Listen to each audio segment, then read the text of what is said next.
Hello. Hello. Hi, Hi, Damien. Everyone. Hi, Jasmine. how's it going, guys? All Good. good. All great. So glad to Awesome. be here with you guys. Thank you so much for having me. This is amazing. It's our pleasure, Jasmine, to have you and share the great things you have for the community and entrepreneurs and business owners. It's always a pleasure to talk to you guys, and we've known each other what 2 years now, almost. So it's always a pleasure.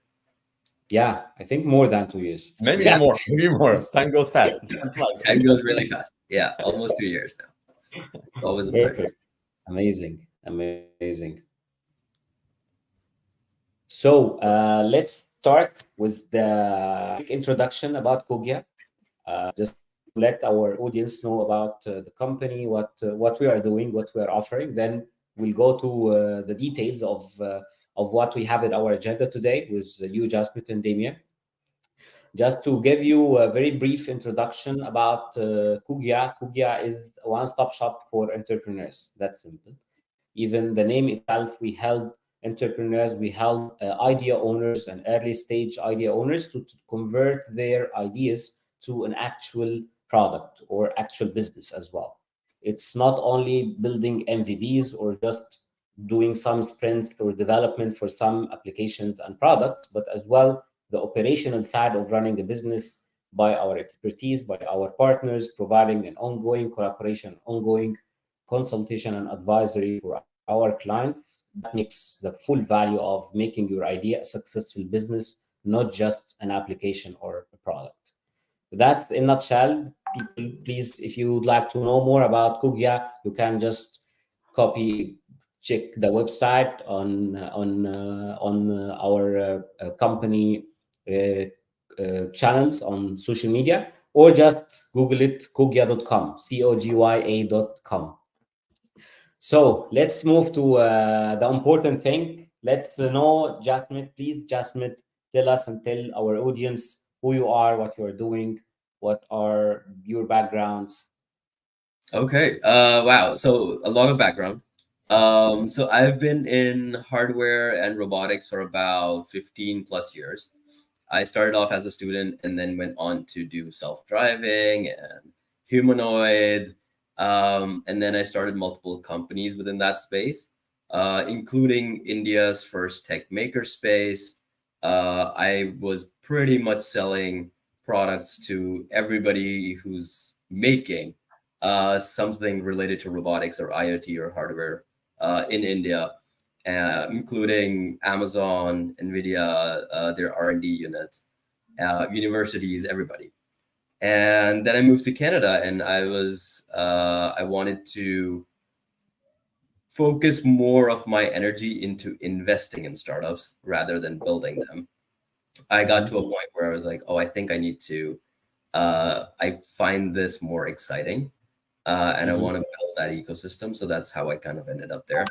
And how I know you guys is you guys helped me execute incubator program, which is where you guys were the product specialists.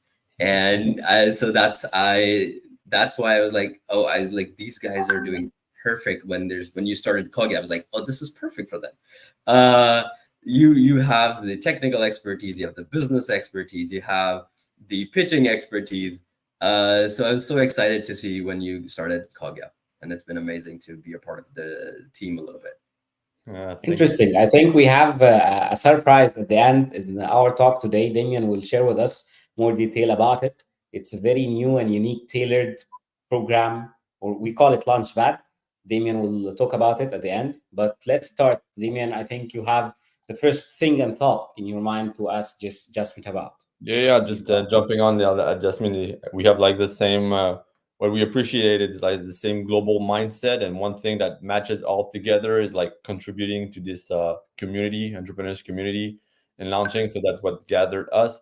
So yeah, so this is the first series of the Cogya Go Big series. We're going to that's the first one, and there's the upcoming. So today we wanted like to start with like starting what are in this new era, new our in our days, like we got shaked by the COVID, we got shaked by the investment that are slowing down. How do you like start a business? Is the good time to start a business, and how do you get funded in this new like era? So that's why Jasmine is the best guy to also guide the entrepreneurs community, to give some tips and see how like the visions of all of us in this time. So we know that it to be very optimistic. So what do you think in this era, Jasmine? What's the silver lining to take from this time right now if you want to start a new business, instead of like, okay, I should do it, should not do it? We have the answers because we're optimistic, and I'll let you answer that. Yeah, Let's. so definitely, it's always a good time to start a business. I feel like if you have the motivation, you will find a good time to start the business. But starting a business or starting a company startup in general is all about finding a problem and solving that problem and finding customers that who are suffering from that problem. During times like these, you have more problems. That means you can have more businesses and you can create more solutions. And if you find ways to do something really amazing that is solving problems that is now a part of our lives, is now, so it's always a good decision to do that. And when you have that drive and you're seeing a lot of people facing that problem, or it's a growing issue, post the pandemic, or all of these other things that have happened, hyperinflation in a lot of countries and all these things, if you can find ways to solve even tiny little bit of issues that exist in people's lives, you will have a successful business, right? So that I feel like is like the perfect time to start a company if possible for you. One of the things I would say founders have to keep in mind is focus on solving the problem. Don't The hype is not gonna sustain you. So the hype period for like AI and other things is slowed down. So that means everything is more realistic. Now you have to focus on realistic goals. Now you have to focus on realistic funding, realistic valuations. So that's good for founders also, because if it's not inflated, suddenly you don't have more stress to your life. You don't have more bigger milestones to achieve in a short period of time, because bigger valuations usually come with that kind of stress also. So that makes it a good time to be a founder who can sustain themselves and work constantly and improve and scale a business, maybe linearly a little bit and then go exponential in a couple of years, instead of thinking, oh, I want to build something that's $1 billion business right in 6 months. So for that, I think it's a great time to start a business for sure. Yeah, you're right. One word I liked is like realistic. And we were like the past year, some like valuations, you were right, like business model. We're starting like it was like Disneyland, I would say on some times. And now it's going like be realistic, pragmatic, more the feet on the ground. And still, if you answer a problem, a real problem that's on the market, the traction will be here. So it's just, I think the thing is to get out of the scarcity in the situation on what's going to be next. But when there was hard times, always good times come. It's just a loop. It's just an infinite loop. So that's what, yeah, to get it and to jump on what you were saying is that to continue and get out of the scarcity. Because if you start, I think starting now is also a great moment to get prepared. Get prepared when the blast will be back. So that's also a good time to go. Yeah, Exactly. I think as well, I can add as well, during this tough time, it is a very good time for much better validation, which make all of us very risk taker, yes, but much more calculating this risk. If the time is expansion time in the economy, and the might be more mistakes will happen, but now it's no time to too much mistakes that make us much more curious to succeed and avoid to be over optimistic or over planning, or just without calculating the risk or calculating the business Right. plans we have. I think Absolutely. this takes, yeah, please. Absolutely. Yeah. So if you do something properly now, if you start a business that is running properly now, by the time market changes again, you will have a much better chance of much better valuations when that happens, right? Because you've made your business a lot better compared to somebody who has um not as much resources or hasn't done the proper um business model stuff that needs to be done, right? Mhm. So yeah, absolutely. I Yeah, so agree. broader, you're right. Broader is like taking the competitive advantage, not especially in your startup, but more broader, like in the economics. Doing it Yeah, right now is taking competitive advantage on what's going exactly. to happen That's next. true. That's true. That makes that takes us to the next very important point. This is the debate of when we start a new business, regardless it's during recession or expansion time. Is it correct and proper to have a very specific niche of the market, or we can think big and have everything and target much bigger base of users or customers?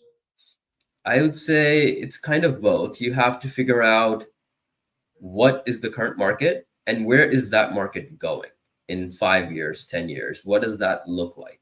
Having a long term vision as a founder is extremely important. Mhm. If Because you might not know when you'll have an exit. You might have a plan going in, but sometimes you don't always have a plan of what that exit looks like. So is this happening in 2 years, 4 years, 8 years? You don't know. Market conditions might change during that time.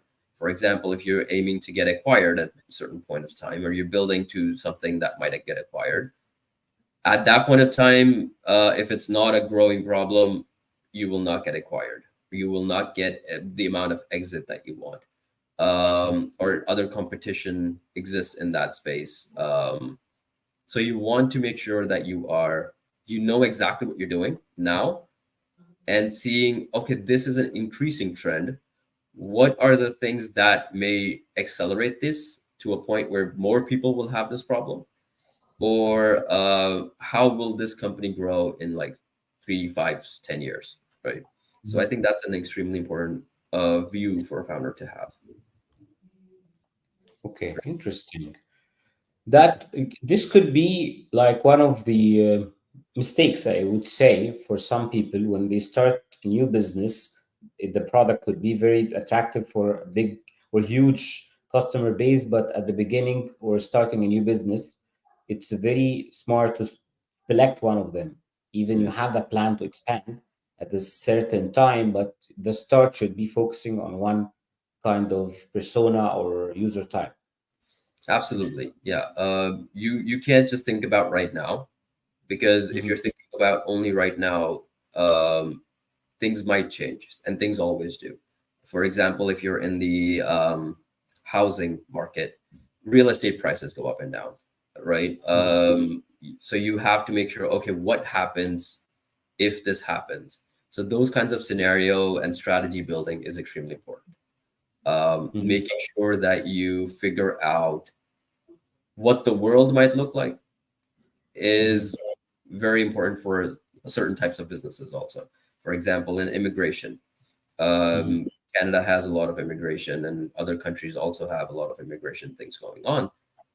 If you're in the immigration business, you want to know which is the next trend. What are the laws that are coming out? What are the uh, uh, acts, or what are the political conditions of the around the world that might influence your immigration business, right? Um, Mhm. so all of these kinds of issues are things that you should constantly be looking at, not what just one time in the beginning, but this is a constant process, I feel like. Yeah, so it's Mhm. like it's always the same rule when we say like in our daily jobs and all that. When we help entrepreneurs break down your problem, go to a special niche, but that doesn't mean don't look at your whole industry and the trend. Where is it going? Because you have to start at the niche, Yeah. but that's where you have to be very flexible. And everybody knows the word agility is how you jump if it doesn't work. If this niche doesn't Mm, replies or answers to you to what you're trying to do, that's where you have to keep that vision. What's the trend, and to go quickly to the next trend because it's moving very very fast right now. Like we were like on the meta the year before, Mhm. and then we were on the crypto, and now it's AI, and now it's the Vision Pro. So it's going very fast. So true. we don't have the answer of everything after, but we have to start, yes, right, little niche, but keep the trends on what's going in the industry you want to change the world in it. Yeah, Absolutely. True. Absolutely. I True. think Yeah. that yeah, and it's the that's where, and to get all that, I think that's now, like there's always this eternal question that I also like, and for me is really relevant right now, is like, do entrepreneurs, what do you advise them, like to go and to start continue like bootstrapping? I remember it's like starting your business, not getting funded with few money, and trying to do with as few as you can to get your first revenue and get a sustainable business, versus, okay, I'm going to seek investors very quickly just on slides, or maybe just with a quick MVP. What do you think, what's the best strategy, or to go with, right, like right now also? Bootstrapping, you can't beat it.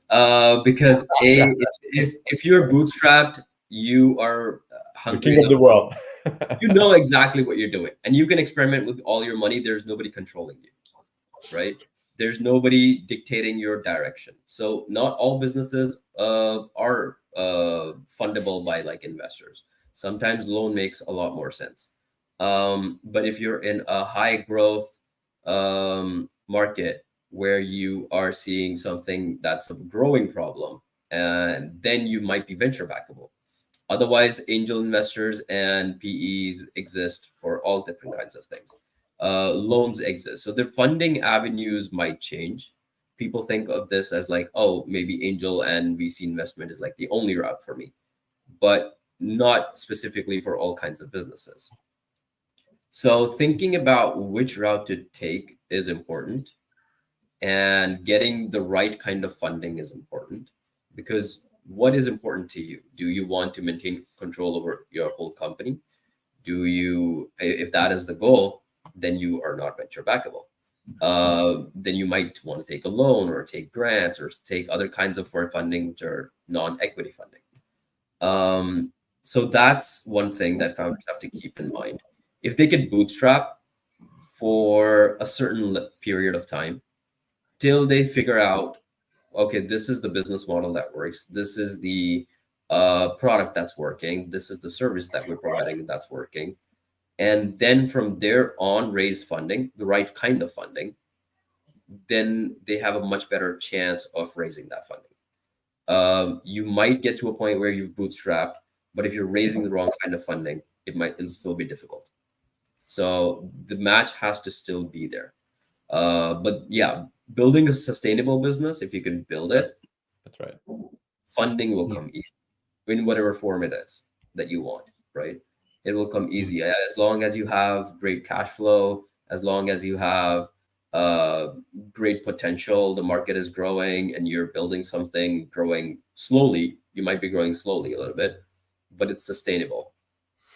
Money doesn't Mhm. solve the problems. No, no, you're right. You're right. And what Yeah. I like, it's Yes. it's a word we use a lot with Mohammed, right? And it's sustainable because we like it. It's we use it like in our daily work, and it's because bootstrapping doesn't mean that at a time being, you're going to need money. But you're right, money doesn't mean investor. It can be the trend of the loans also, because if you've built through bootstrapping a sustainable business, which mean I'll call that like our grandpa's model, like $1 for $1, and you're able to do that, a loan is perfect. That means that you know where you're going, you're Exactly. sustainable. A loan, and the risk of the loan, you're lowering the risk, you're not diluted, your valuation is higher, so it's beneficial. So it's going back to models like, okay, I've made one like $10, I spend it back on marketing and reinvesting myself for sustain. So $1 for $1, and then for acquisition, and then grow like that as much as possible. But for sure, all the time, like that doesn't mean not getting funded at the moment. At the time being, you have to get, if you want to grow very fast, maybe you'll have to get to go to other financial instruments, as you were saying. That means like grants, loans, VC, whatever, this kind of Absolutely. investment. Absolutely. Well, I think it depends as well on the objective. Are we building businesses to get fund, or we are getting fund to sustain our businesses? This is the crucial objective every single business owner or entrepreneur should have in mind. And this could take us to a very important note, especially after the COVID hit. We had that there is like a dictionary in our minds has changed. Like before 2020, we were thinking of raising fund, but I think now people and businesses should think of not raising fund, but to acquire to acquire customers, not to get more serious rounds of fund, but to make much more profit and much more to transform our business to be profitable, to reach to the break even point, not just collecting money from investors and we have the money, we don't know how to use this money wisely. But this takes us to a very important point, considering all of these circumstances and changes in the world now. How do you think people should, or business owners should, have their business plans, have details of planning a business, especially during this kind of tough mode or recession mode in the world, and especially in 2024 and beyond? In environments like these, it just forces founders to be more creative with how they're going to use their money, right? You start to focus on only the top priorities that you have. Mhm. That's one thing, right? Because now you have limited funding. You might have limited resources of maybe not enough big of a team or other things. So it forces people to really, really think about, is this the right activity for my business? Right. So the strategy has to improve. If I'm implementing a business model, you need to constantly be looking at it and making sure that the key partners, the key channels, everything in that is outlined is the right combination that you can do right now. So people get stuck in business models a lot, and when they create a canvas, they're like, "Oh, this is the canvas, and this is what I'll do for the rest of however long this business runs." But I am of the view that canvas needs to change a lot. Canvas cannot be something that is static. You need to look at it every week, every 2 weeks, every month, and update the things that are working and not working. You can't have it, oh, I just created the canvas and now I'm going to convert this canvas into a business plan and I'm done. Canvas, think of a canvas as a photo that you're taking on your phone. Okay. The business model canvas is that you're taking a bunch of photos. It's like a But snapshot for a specific time. it's a snapshot in time of you, right? What you look like in a particular moment of time. But you are going to frame that into a business plan and put it on a wall only when you know, oh, this is the right one. This is the right And the white one is the one where you're getting money, you're getting revenue or users, whatever. But that's where it's the right one, right? So, and you share it with people, you put it on a Christmas card or whatever, right? Only when that needs to be done. You don't create a business plan right out of the gate.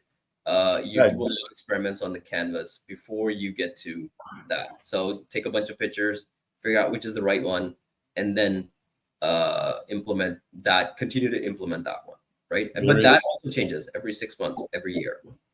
Yeah, very Mm. interesting because like there was a period being like 10 years ago or whatever when you're starting like this business model canvas, lean business model canvas. It was like you were doing in it and you were thinking like or even like when you have incubators helping you to put it in, it's like okay, you put it in and now that's the plan. And what's interesting that you said is that right now, let's say, okay, if we have to change it like every week, let's do it. Let's do it, guys. So that's very interesting input you gave here. Not stuck. It's a picture and yeah, very, so it's one of the tip I get like right here. Like you get your money, yeah, change it, break it until Yeah, it things works. might change. Yeah, Things might change. New laws might come out that you were not expecting. yeah, that's what For True. example, for the cannabis business in Canada, it like really took off when the government said, "Oh, it's legal now," right?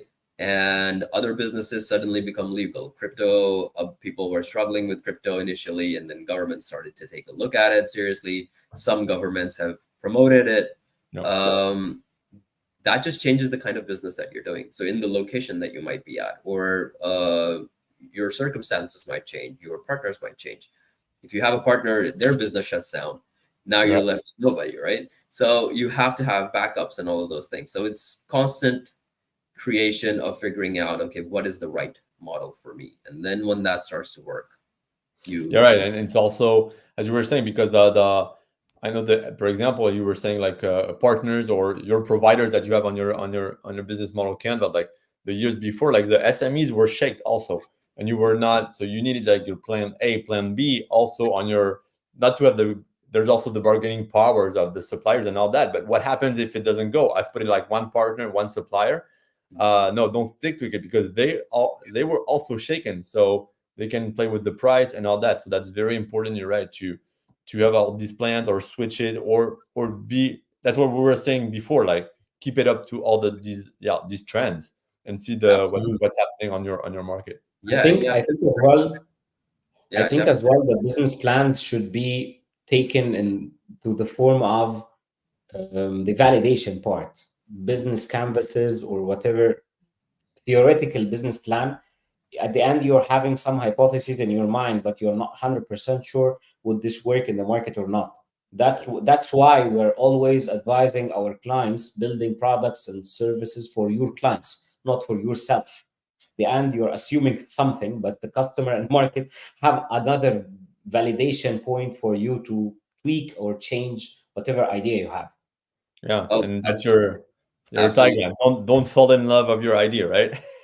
Yeah, Absolutely. the Don't second fall in love rule. with your product Rule also. But number yeah, two. you might not. So hardware founders, I see this a lot because hardware founders is like the most people kind of people that I interact with. And I being a hardware founder myself, we get stuck in the fact that, we've built this and now people will find it cool and then they'll adopt it. Uh, so that's a problem. If you haven't talked to customers properly, if you haven't done the work, um, physical products end up in the landfill. Software products you can change, keep on changing, and you can iterate and you can improve them over time, or even pivot, even if it's a big pivot, right? You can do that software, but with hardware, it's hard to do. Yeah, right. So, keeping user adoption in mind is extremely important for any business, but for specifically physical items like cosmetics, it could be robotics, it could be IoT, it could be food Yeah, businesses, anything physical, yeah. right? Like Yeah, semiconductors, all these kind of deep tech. Yeah. exactly. What you mean on that is like the ideation part or what we call in our business like ideation part market research Mhm. customer analysis like you mean like in the hardware industry you have to put even more efforts on that stage right because you cannot Yeah, break it a software you're right we agree you can break it very quick so that's why we right. want entrepreneurs to go quick when it's a software industry a SaaS platform an app whatever an MVP it can be like have to go as fast as possible because it's easily breakable what you're Yeah, saying here on the hardware all this first part has to be very more thorough right more it has to be. Yeah. You have to not just think about the market itself. What you have to think about the problem that you're solving. Does it actually need robots? Right? Mhm. First off, is like forget about building the robot. the problem that you're solving, does it actually even need a robot? Is there other ways to solve it? Are there easier ways to solve it instead of building something that's cool? Um, Focus on actually solving that problem. It doesn't have to look cool as long as it works. Cool does need come into play if you're targeting maybe B2C customers, but in B2B environments, you don't really need it to look cool. It has to look good. So there's figuring out which environment needs what kind of combination, which kind of user will be. Your user and customers can be different, and a lot of Yes. founders don't think about that. Somebody who's paying for it might not be the person who's using it. So keeping that in mind, talking to both customer and the user is important. So in hardware, those are like extremely strong considerations. Yeah, that leads me what I wanted to ask you, like in for you, like what's so right now, what sectors we know we talked about you're kind of global, but you have a next really big expertise in hardware. But what sectors are, I would say, recession resistant, or the time being right now is more favorable, or is more resistant? What's your trends? What the trend you see on that one? I see a lot of automation coming in the future, not just for using AI, but AI has also solved hardware issues. So people had problems with hardware not being easy to use, or it wasn't really built for people to use at home. It was built for engineers by engineers, right? So it was usually deployed in B2B environments. But now it's come to a point where change is going to come in AI and hardware sector that combined. So that's kind of how I look at it. I call it physical AI. So physical AI is all of your implementations of AI in the physical world. And And there's a huge manufacturers in the US right now. There's all the big ones are building manufacturers for building chips for exactly. AI, right? Yeah, so that's also happening. India is going into manufacturing. US is also going into AI chip manufacturing. Canada is a big market for automation. UK is a big market for automation in certain aspects, because around the world, a lot of countries have aging populations and decreasing populations. And so post COVID, a lot of the jobs that were happening before COVID have also gone down. Things like retail and other sectors have been impacted, right? So agriculture has also been impacted, like pretty much around the world. So there are things that can be solved with automation, and so I see it as a play of hardware and AI coming together. Luckily, I have technical experience in both. So I look at founders and figure out, you have the hardware, you've built something that you think is cool, but what is coming in the next 5-10 years? Is this actually relevant? Is this going to change the way that we work? Is it going to change productivity? Is it going to change the way people live their lives? So that's kind of what I look at as somebody who invests in these startups. But beyond that, I also like different sectors, things that are important to human behavior in general. Things like wellness, things like uh, we do need to do a lot of healthcare around the world. It's a big issue. So there's quality of life for a lot of people that can be changed. So those are also some sectors that I really think we can have a big impact in. Yeah, I think there's also, you're right, like I know there's big labs in the Silicon Valley right now on that is the food tech, but not the food tech as we hear like Uber and all that, but food tech or modifying or like having a more sustainable agriculture, this kind of stuff to build like a more sustainable world. I think that's a trend that's going to grow faster and faster, like how to make more sustainable on the things we eat. There's a lot of labs going on, research, and I think it's going to be a huge industry in the next upcoming years. So to watch out also, and yeah. Yeah, Yeah, I think sustainability. as well. Yeah, absolutely. I think as well, in some regions like Europe, there are some trends going to mix the AI with the biotechnology, the food technology and agriculture technology. Many countries now started to find some other solutions to localize some industries or some agriculture activities. I saw this in Germany, for instance. Wow. Yeah. So AI is going to impact all of these sectors, but all of these sectors will also impact AI because Mhm. you're gathering data. It's going to improve. It's going to interact in different ways. You can maybe use data from one industry and use it in another one. And a lot of people are aiming to get to AGI, general intelligence, which is impossible if you do not have something that moves around in the world, gathering data. So Mhm. robots and AI combination will probably create AGI because it will Mhm. be able to move around in the world on its own and observe humans and see what that their tasks look like and then learn from them. So AGI is also one thing that if you want to achieve like true AGI, it requires a lot of real world applications, not just in office environments, but out in the world. And humans can't be disregarded from that equation. So you have to figure out is this how does this work with the other humans in the play, not just in a standalone industrial environment. Interesting. That takes us to a very important thing. When all the world is going forward in a way on a norm, but now after COVID, the norm has been changed. And to be a visionary entrepreneur or startup owner, business owner, how can I or how can you advise this type of business owners? What are the type of things that it happens in the market or globally that might shift the user behavior or might lead to a radical change in the market or anything that we should all be ready for? Wow, that's a big question. COVID, things like COVID definitely changed everybody's behavior, right? Now everybody uses hand sanitizers. I don't, right? Even today, people use it. People are like now okay wearing masks. If it's an environment that requires wearing masks, they're like, okay, yeah, absolutely, I wear it. Or if somebody is, it's not looked at. Oh, why is that person wearing a mask now?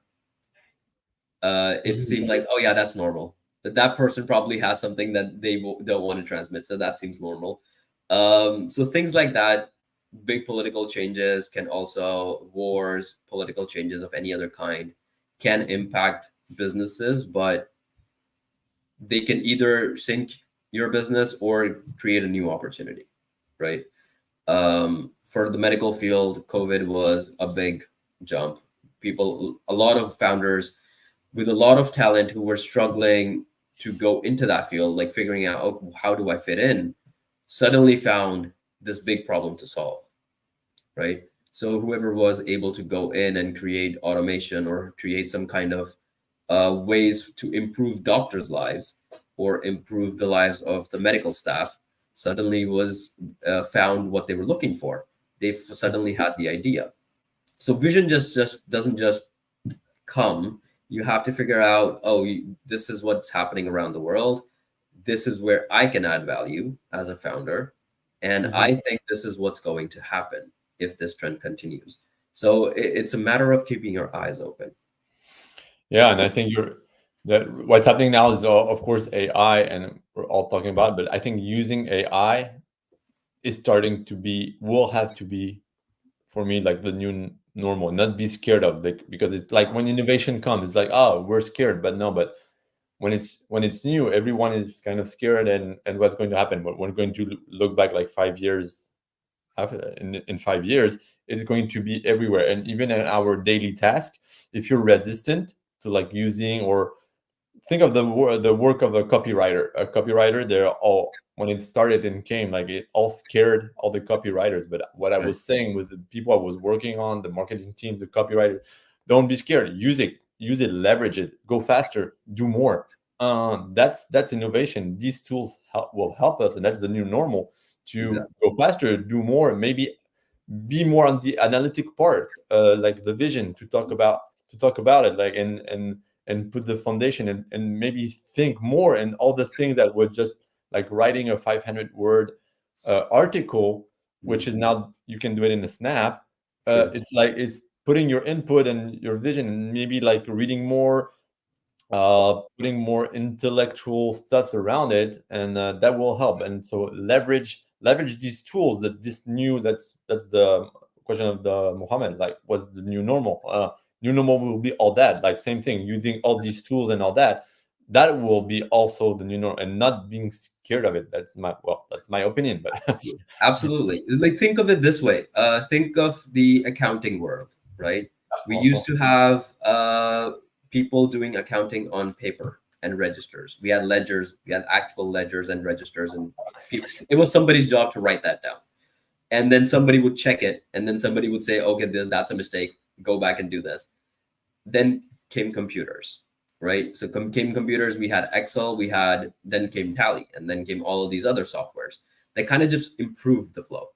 So the same thing that happened to going from paper to computers is the kind of thing that we're going to see with AI. So now less people are doing the same job. You need less people to do the same job. People who are keeping up with what's the latest technology will be able to use it better. Efficiency increases. So definitely there is going to be a similar sort of change. And also, like I said, we have aging populations in a lot of part of the world. That means we have the jobs, we have tasks that need to be done to run the world, but we don't have enough people to fill it. New workforce is not coming. So you need to automate a lot of that task, right? So you need to make sure that the boring stuff that the AI can do, let it do it. Don't worry about it, right. right? And I So think it's about like leveraging the human being by learning knowledge, and all this, and we have to leverage ourselves on exactly, learning Yeah. more and new stuff. And yeah, exactly, exactly. Don't I think focus on the strategy. Focus on creativity. Focus on other things that you can do true. that the machine can't do, right? Yeah, enjoy that's true. enjoy stuff. Honestly, the AI, and even I see the AI is in the human, the main asset they have, every one of us, is the time, not the money, by the way. Because if you have the time, you can make money. But if the AI come to save you some money, that's great. You have some savings in time. Absolutely. Absolutely. You're saving time, money, effort. You're saving the number of people. It's not boring anymore. You can do more stuff. People are worried about education being changed with ChatGPT. Like, okay, True. so now you don't give them written exams. The things they memorize and then they regurgitate in the exam. Those exams are gone. Now you find out what they actually know. Do oral True. exams, do other kinds of exams.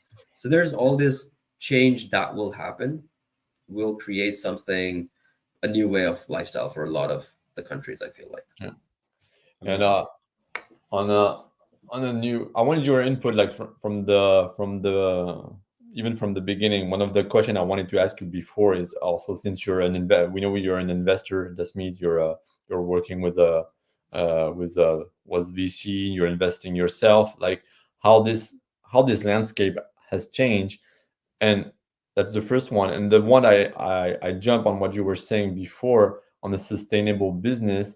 I'll let you answer the both. Like, what's your reaction right now, our days versus before, when you receive a pitch deck with this business plan, and you know that there was this break even point, all the break even point were 3 years after, and you were like, okay, but you knew, you as an investor, no, it's the break even point is not here. In the best case scenario, it's in 5 years.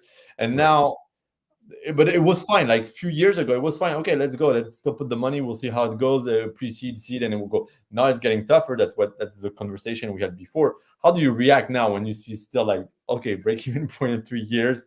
Do you say, are you more tough to invest? Like, okay, now that we know the reality, or how do you react now, our days to that? So, yeah, so in times like these, like I said, valuations become more realistic, which means you are judged a little bit more harshly. Are you actually, are these numbers even possible or not? Luckily, in the hardware space, that's been happening for a long time. Nobody touches, most investors don't touch hardware anyways. So it just makes sense to, those founders are very financially, they know what they're doing. They know where they're cost is going to come to, and then figure out the right plan for it. And they can survive decades and decades. Other founders are now having to learn that skill, essentially. So which is fun to see. But I tell founders, yeah, be more realistic. Don't. So sometimes when this happens is people say, oh, this company was funded at this valuation and this much money. I'm starting in a similar space. That means I can get that funding and that valuation. But that's not the case.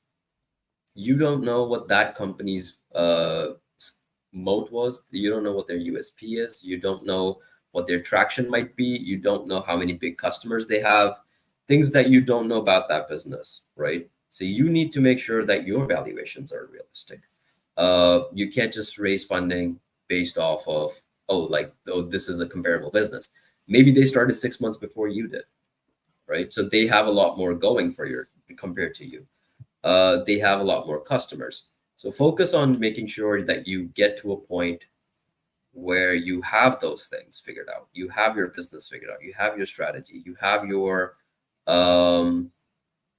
pretty much everything around the product, right? Your marketing, your sales, your team culture, all of those things need to be figured out before you can raise funding. In today's environment, that's more relevant because investors are looking at a lot of that thing. They are a little bit more risk averse. They are more thinking about, okay, why do I have to invest in your company when I can do something in traditional markets and get similar returns? So that mindset changes a little bit, but risk averse does not mean, so if they are risk averse, you can de-risk the investment for them before you get to that point, before you approach them. So that's a good way of looking at it. You tell them, look, you think I'm risky because I haven't tested this thing out, but now that I have tested this out, that just de-risks for the investor. For example, if you have a product and just an MVP, and then you go to an investor, the investor might say, not at this stage, I can't invest at this stage, which means they might be interested, but they want to see how they can de-risk it.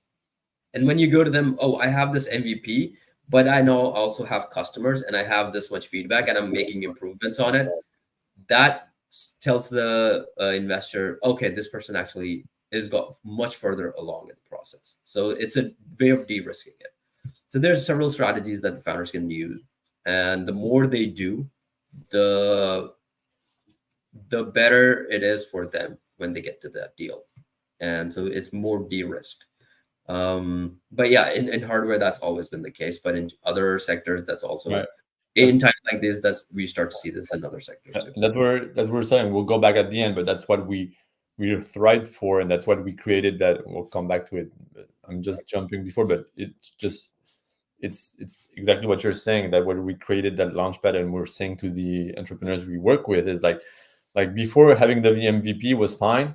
Okay, you could like convince, but you said it like you could have convinced investors, but now they ask more. It's your MVP and your traction.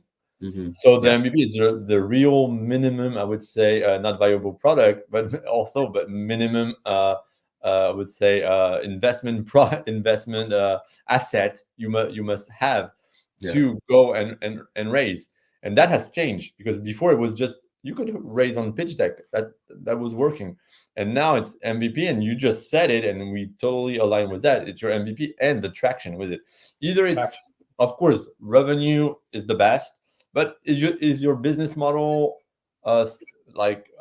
sustainable and also feasible, understandable? If it's just users, but your plan is to convert these users in money after that, that's fine also. But you have to show you have users or money or traction or first sales. Yeah. So the main thing is just to confirm that your solution is solving a problem. You're not having a solution and looking at a problem. True. That's the main thing. Yeah, that's true. And in terms of traction also, you need to make sure that you are sustainable. Like I said, money doesn't solve problem. It's going to accelerate everything that's wrong in your company when you raise funding. So if your culture is not right and you are not hiring proper people, then the people that you put in charge for hiring other people will also hire wrong people, right? True. So if your business model is not working, if you raise more funding, you'll continue to make the same mistake. Let's say your marketing is bad, you'll do even more worse marketing with more money. So those things need to be figured out first. Money is going to come in a little bit later in markets like these and times like these. It'll start to pick up. I think by the end of the year, it'll start to pick up a little bit, where we will see a little bit more, a little less risk averse nature from investors. But this is just in general, you need to have this. Doesn't matter when you're raising, if it's an economic downturn or not. You need to make sure that those things are taken care of before you raise funding. Yeah. Interesting. I think this takes us to a very important skill and challenge at the same time, which is building resilience. Mm. How do you think in this uncertainty we have all around? I'll give you a little example. Some people, when they have their business plans and business models where they live in some cities that might have some natural disasters or some troubles, no one was imagining just in 2019 that there will something come and hit the whole world.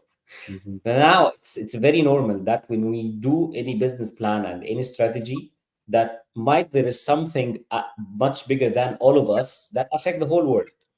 So how the resilience could be affecting the business, or how the startup owners and entrepreneurs have this kind of skill and this mindset to manage their business during the uncertainty mode we have.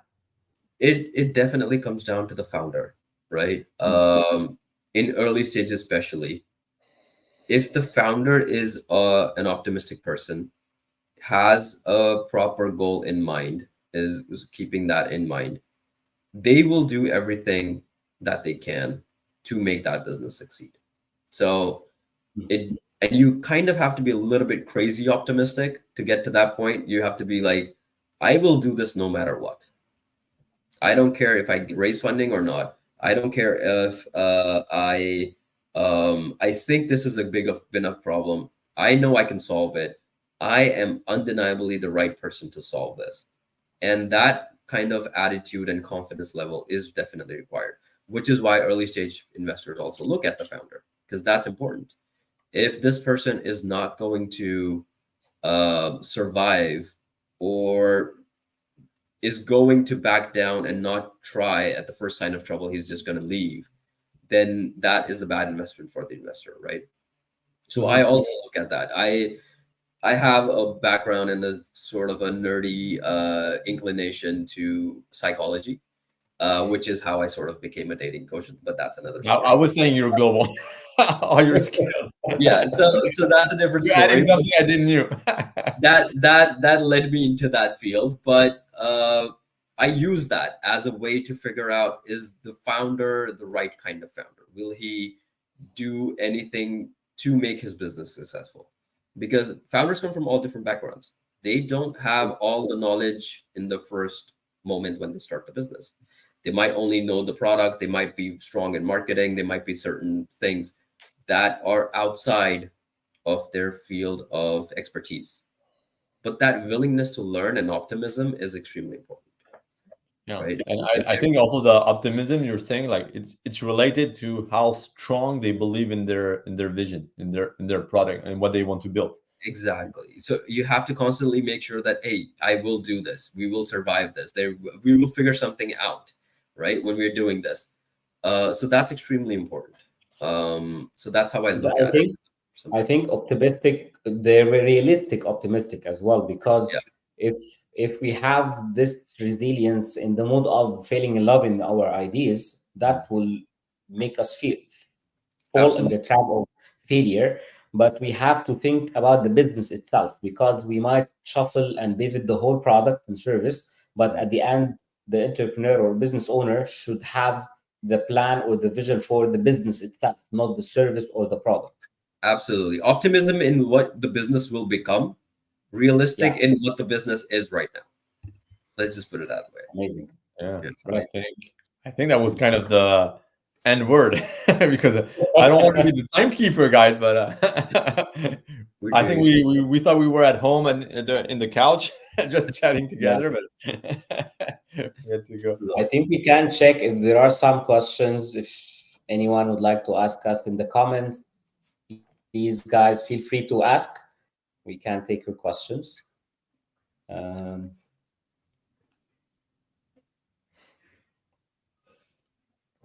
okay, till the people have their comments, or if anyone has question, we can. If you have any kind of success story in mind, Jasmine, of this kind of typical uncertainty in history or in business, just to I let the people Yeah, I think have it. the most well known one is probably Airbnb from like 2008. Remember when Hmm. that we had a bunch of inflation issues happening at that point in time, so Airbnb came up with a solution, and they survived and they thrived. The So if you can survive during a downturn, a lot of founders who were struggling before the downturn, who couldn't sustain their businesses, those businesses shut down during COVID, right? So it kind of became an opportunity for new people to come up with new ideas that they can then Mhm. sustain. If you can sustain it and you can last, if you're revenue generating from the day one, you don't have to worry about it. Your Mhm. customers will come. If you're solving the real problem, your customers will come. So that is a good way of looking at it, making sure that you have those users and you have the revenue and you have uh, increasing revenue coming in. That will get you through the tough times. And then when you Mhm. are clear of the tough times, then you can start to accelerate a little bit more. And Interesting. you're right. Yeah. I like that you took Airbnb because I was talking with it last week with someone, and I was like, "What's the magic right now happening with Airbnb?" Also, is like now they created this is of course it's a success story. They're striving at that, but you as a like individual, and you put a house or a condominium or a rental on Airbnb, Mm. you generate almost revenue from the day to another because they Exactly. become so big. Uh, so so you're doing a business on what they innovated in, and then you're able to you as individual using their platform to generate revenue from the day to another. So it's a huge loop that has been put it in place with Exactly. sustainability now on it. Yeah. Absolutely. Absolutely. So And we have a question on the comments. Someone is asking about starting a traditional business in the food, white label food products. Mhm. Any suggestion on how to address or apply solving problem concept of value you discussing in the beginning? uh food businesses, there's a lot of competition for sure, right? You have to have a differentiator of some kind.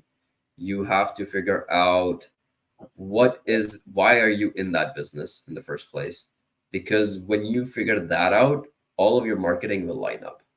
Everything that you tell anybody, whether it's in a pitch deck, whether it's in a marketing campaign, whether it's on social media, everything will become clear if you know why you're in that traditional business. If you're disrupting that traditional business, that's even better. Like then you can do other kinds of things in it. But if you're still following the kind of business model that exists, you need to know exactly why you are in it. Yeah, and how I think Because in that's all the the business, you always can find where you can be different. Mm. Where can be your company, even if it's a sustainable business, how you will come. Is it through you're going to be maybe different with your marketing, as you were saying, or with just one little thing? But I think you have to figure out, even like white here, the question was about white label, where like it's what Seth Godin called it the purple cow.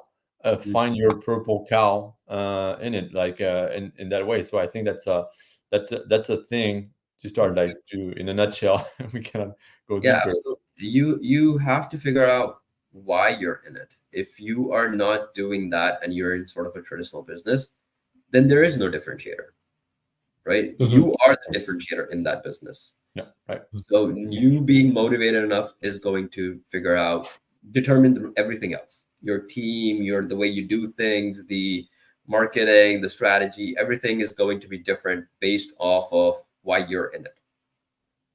Interesting. We have another question. How do we navigate loss of trust from investors, especially from angel investors? Loss of trust from investors. Oh wow. That is hard to gain back. If they've lost trust in you, that is hard to gain back because angel investors are probably the first investors that you get, Yeah, right? and they're a lot more emotional than VC. They're just not on. Exactly. Angel investors are investing in you because they believe in you. Yeah. So if Mm. you've lost their trust, you have to go hard and prove to them that A, you're able to listen to their advice. B, you're able to actually do what you said you were going to do. C, that you are willing to bring them into the process. If that's what they're looking to do, if they want to be involved, bring them into the process. Don't be somebody who's not willing to learn. Don't be somebody who's not willing to listen to everybody. Um, those are some things, but yeah, your specific particular thing could be different depending on your business. But those are some steps that I would take immediately. Keep them updated of what you're doing. Send out a newsletter every day, every week. Like, hey, this is what you said that this is what we should be doing. We've now made that change and we're now doing this. And this is working, this is not working. We're trying everything out. So keeping them happy is equivalent to keeping your customers happy. If you're not keeping your customers happy, that's also a problem. Yeah. So Yeah. yeah. But I think one of the values also in this relationship is uh, transparency and be genuine. Be just don't hide stuff. Like, okay, even if stuff's messed up, Mm, transparency, be genuine. It happens, especially in the businesses. We don't all have the magic ball to say. exactly. So there's no worries about that. Everybody's understanding. If you're genuine, if you're I think everything will be aligned after. Yeah. Absolutely. Hiding doesn't work. No, Lying doesn't work. You have to be honest about it. Even if there is authentic, failure, it's fine. authenticity. Right. Yeah. Tell them Interesting. not just that you had a failure, tell them what are you doing to actively fix it. Right. That shows like you're not just giving up. You might actually be willing to give them money in some other return, in some other way. You might be pivoting. You might be doing something else to fix that issue. So make sure that you keep them in the loop. And that's what Yeah, I think as we did. well. Yeah. Yeah. Go ahead, Amy. Go ahead. No, I was just saying we did a conference a few months ago with Mohammed, and then we were talking about leadership. And one of the pillars we were doing during our presentation is trust. Mm. Trust. And trust all together. We are here around the table because I trust Mohammed. We trust all together. So that's why we're here. And trust with your investor, angel investor, trust is in, and it shows leadership. Trust also. That's what we're talking about. Absolutely. Mhm. Absolutely. 100%. That's very true. So I think it's time to our last announcement about the launchpad. Yeah, You ready? sure. So So excited for this. Can share what just to you want. sum it up, and all our talk, also what we've done at Cogya here, we launched. All what we said is we launched a cohort of a batch of a launchpad where we execute with the founder. So it's for early stage entrepreneurs, very early stage entrepreneur that has a digital product or ID. Then we pass it over if it's hardware for Jasmine, but very early stage. So we want them to execute and go through their MVP. We work on that launchpad on 4 pillars: the business pillars that we talked, the marketing pillar, the technology pillar, where we execute with and for the entrepreneurs all different assets, including building the MVP, doing the pitch decks, doing the financials. All we talk because we want them.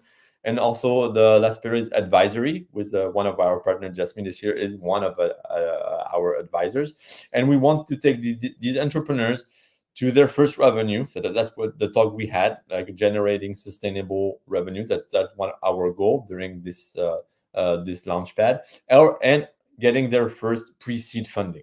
So that's our goal. So to have this, it's not like before, just not with slides. So we come here with tangible services. So we're launching the first cohort, the first batch, the first sprint batch. So if you want to apply, we just you can apply and have question. You can just scan this code or click scan this code. You cannot click and scan this code. There's an application, and you just pitch our ID, and we invest in the startups until $70,000 for the entrepreneurs, and then we make them connect to our investor community, like Just Meet. VC community, and take them to the next level. So basically, we want you entrepreneurs to go from 0 to 1 as fast as possible in that launchpad. So if you're you can scan and put your application, and we're more than welcome to hear your idea. Yeah. This is so exciting for me. I love this. I've seen you guys do this over and over again, and putting it into a structure is awesome. I love it. Yeah, thanks for that. Thank you, Jasmine. Thank you, Damien, for this great discussion. And hopefully we replied for all the questions we have. And we already, I see the comments on our channels. People are getting insights and getting a lot of valuable things from the advice you shared, Jasmine. And let's have our next plans. We might have more discussions very soon as well. If our lovely audience and our channels have more further questions, feel free to share with us, and for sure we can prepare more and more talks for you. Absolutely. And I'm reachable everywhere also. If somebody has a specific question about hardware, reach out anytime. I love talking to hardware people also. And thank you so much, guys. For I think we had fun. I hope the audience felt it. So that was a great first one. There's going to be upcomings Go Big series soon, so we keep the audience posted. Thanks. Thank you. Bye. Bye. Bye. Bye.